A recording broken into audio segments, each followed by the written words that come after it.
To introduce our next project, we're going to begin talking about the Impressionist artist Monet.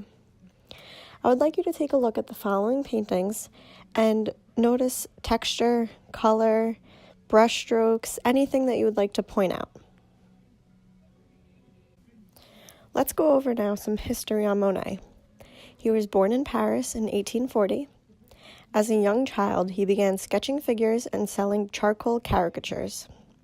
He was then drafted into the military and was told by his father that if he gave up painting, he would pay for him to be discharged from the military, but Monet refused this offer. He created a group with other artists called the Anonymous Society of Painters, Sculptors, Printmakers, etc., and the term Impressionists were created. Monet kept a garden where he imported all his plants and even his famous water lilies.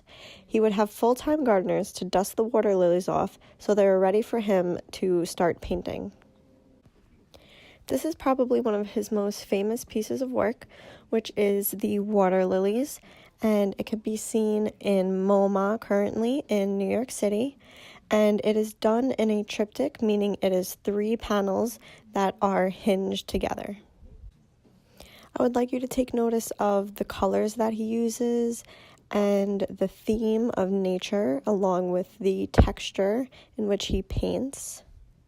So that brings us to what is our next project. We're going to create a nature triptych that is similar to Monet's water lilies. So what is a triptych? It's a picture in 3 panels that's typically hinged together. Ours will be made from folding our watercolor paper into 3 pieces, like creating an accordion book. We will use watercolor paint instead of oil, and we will bring in our own nature reference photos.